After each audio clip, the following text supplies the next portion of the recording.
Welcome to this video lecture on Judith Butler's essay Subjects of Sex, Gender, and Desire.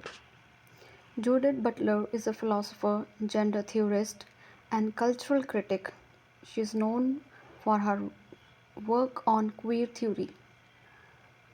She has written many books, which include Bodies That Matter, Undoing Gender, Frames of War, When Is Life Grievable, Force of Nonviolence, An Ethico-Political Bind, and Gender Trouble.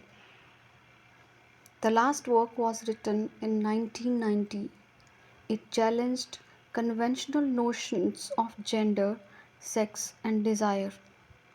In it, she argues that gender is not a fixed identity, but rather a social and cultural construct that is performed and repeated through actions, behaviors, and social norms.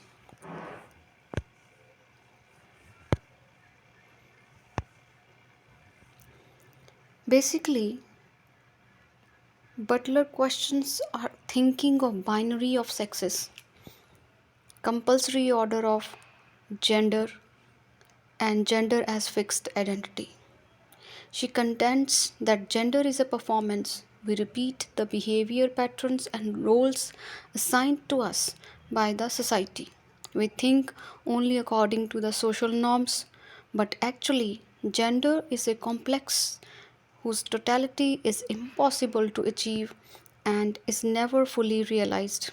For example, she questions that society defines women as having common universal identity, being female, being feminine, and having sexual attraction towards men only.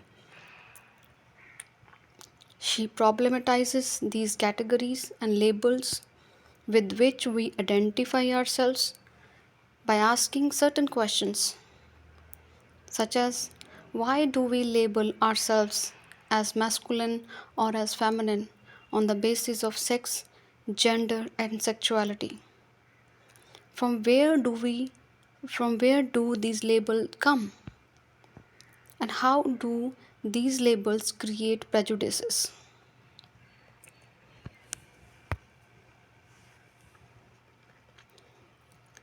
Judith Butler challenges the traditional notions of essentialist definitions of women within feminist discourse.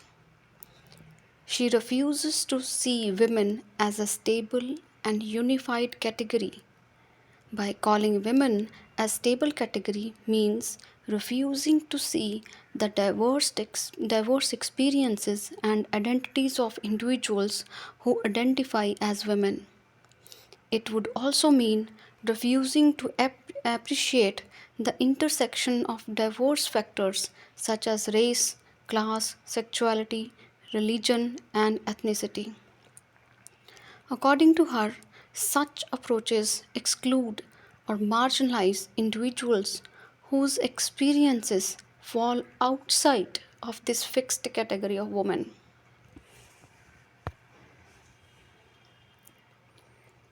Moreover, she argues the category of women itself is constructed through discourse and cultural norms.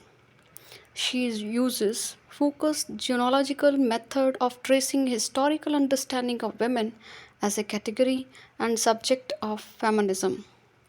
Foucault writes that juridical structures of power first produce the subject, they later on represent. For example, the category of women as stable identity having common interests and behavior is defined and formed in language, politics, and then later on is regulated through limitation, prohibition, regulation, control, and even protection of them. In that way, category of women as subject of feminism is not natural but constructed. Therefore, it is a foundational fiction, is a fallacy that category of women as subject naturally exists before the society. Rather, the subject is constructed through discourses and social norms.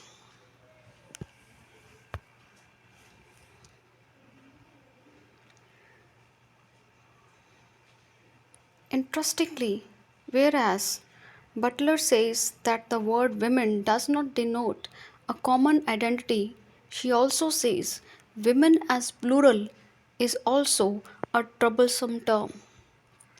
There are two reasons. Gender is not always constituted coherently or consistently in different historical contexts.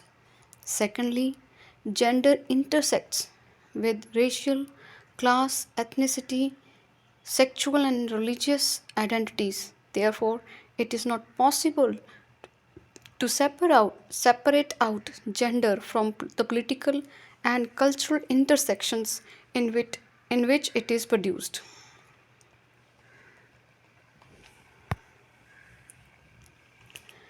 The emphasis of feminism on one universal category of women assume that there is one universal structure of patriarch, which would mean feminism supports universal status for patriarchy, ignoring cultural context. In this way, feminism can be blamed for supporting the Western notions of oppression as well as constructing oppression as non Western barbarism. Through the universal patriarchy, sorry, though the universal patriarchy hold no credibility, yet common women identity is very hard to displace. This has led to many debates like, is there some commonality among women that pre exists their oppression? Or do women have a bond by the virtue of their oppression alone? Is there a specificity to women's culture that is independent of their subordination by masculinist cultures? For Butler, it is time to entertain a radical critique that seeks to free feminist theory from necessity of having to construct a single identity of women.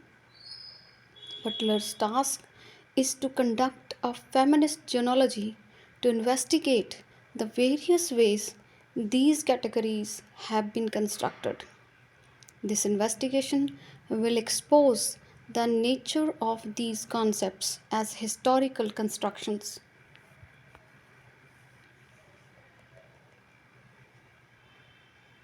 In this section, Butler argues that usually a difference is created between two concepts, that is, sex and gender.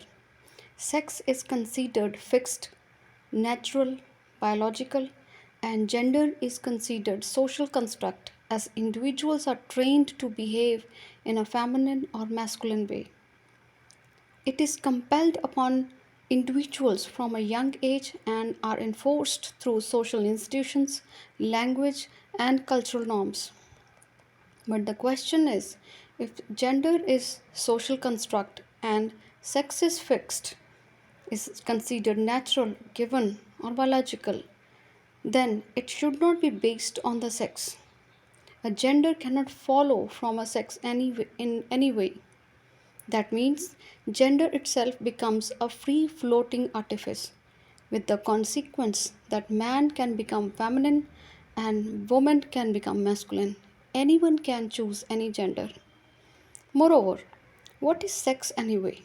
Is it natural, anatomical, chromosomal, hormonal, or how a feminist critic to assess the scientific discourses which purport to establish such facts for us? Does sex have a history? Does each sex have a different history or histories? Is there a history of how the duality of sex was established? A genealogy that might expose the binary options as variable constructions? These are some of the questions asked by Judith Butler. It would make no sense then to define gender as cultural interpretation of sex if sex itself is a gendered category. Butler explores how norms surrounding desire are intertwined with the regulation of gender. She suggests that desires are also regulated and shaped by societal norms and expectations about gender. Certain desires are considered acceptable or normal based on the prevailing cultural ideas of gender, while others are marginalized or deemed deviant. Butler criticizes the compulsory nature of these norms, sec- uh, heterosexual, then women attracted towards men, men attracted toward women, the concepts of feminine or masculine, and highlights how individuals whose identities and desires fall out the prescribed boundaries feel about it. They feel secluded and low and marginalized. This enforcement of norms leads to exclusion, discrimination, and marginalization of those who do not conform to social expectations. She calls for resistance against this compulsory order and advocates for disrupting these norms to create space for diverse expressions of gender and desire. She argues for embracing fluidity and variability in gender and desire as a means to challenge the rigidity of social expectations.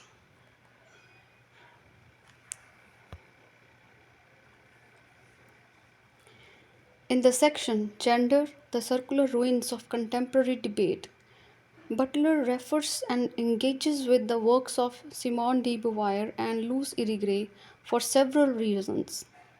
Butler acknowledges Simone de Beauvoir's groundbreaking work, The Second Sex, which challenged essentialist notion of gender and which she argued that one is not born but rather becomes a woman. She argues that women become feminine under cultural compulsion. A woman does not choose her gender, rather, she is made feminine by the society. What Beauvoir means, why this is that body is a passive recipient of gender, she argues that only the female is marginalized and becomes other to the universal masculine. On the other hand, Louis Irigaray suggests that female is unmarked, unrepresentable, unspeakable, as language itself is based on masculinity. Judith Butler moves on criticizing the Western thought on the nature of being, that is, metaphysics of substance. A person has two dimensions, one individual, subjective one, and the other constructed by the discourses. But in case of women, they have no subjective existence.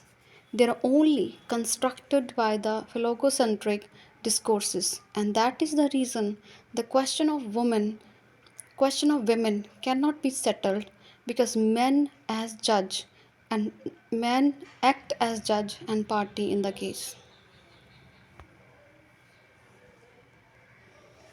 In the next section, theorizing the binary, the unitary, and the beyond, Butler engages with the limitations and problems associated with binary thinking, means thinking only feminine or masculine way. Here are some key points. She argues that this binary framework restricts and confines individuals within rigid and limited identity categories. You only become either feminine or you become masculine. She challenges the dualistic thinking that creates oppositions such as male female, mind body, culture nature, etc. She argues that these binary oppositions are not natural or inherent, but are constructed through language and social norms. They only serve to reinforce power structures and hierarchies. Then, any effort to identify the enemy in the singular form would be colonizing gesture, and this model is insufficient because oppressors are not similarly ranked and related. She writes that efforts are being formulated for collisional politics, which does not assume uniformity in the definition of women, and acknowledges the contradictions in the category of women to focus on the process of democracy and feminism.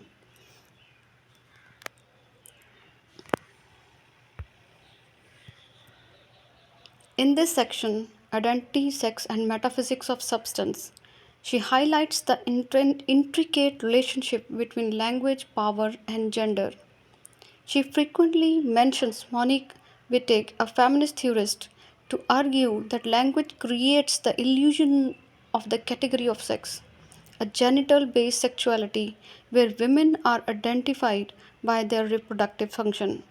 Language plays a crucial role in constituting gender identity into two: culturally intelligible and culturally unintelligible.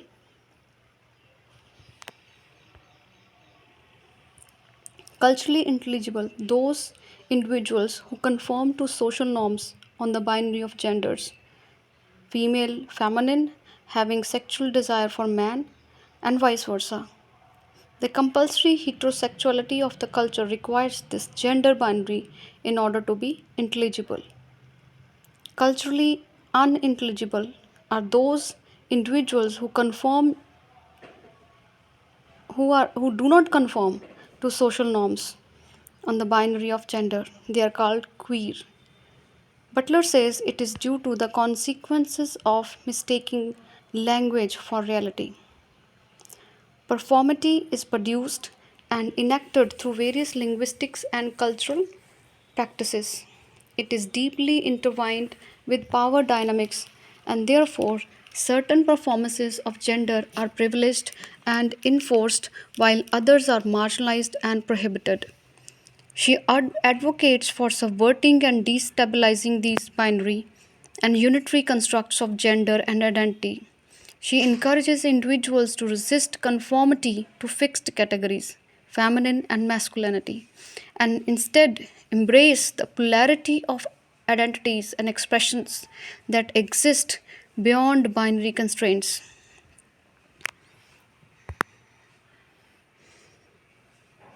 In summary, we can say Butler in this essay deconstructs the fixed binary notions of identity. She challenges unitary concepts and advocates for a more fluid, multiple, and performative understanding of gender and identity. It encourages a critical examination of social norms and calls for resistance against the limitations imposed by binary thinking. And she says gender is a complex whose totality is impossible to achieve and is never realized. It allows multiple convergences of identity and desires without being obedient to normative values related to sex and gender. Thank you. And if you have liked the video, please subscribe to get more academic video lectures. Thank you.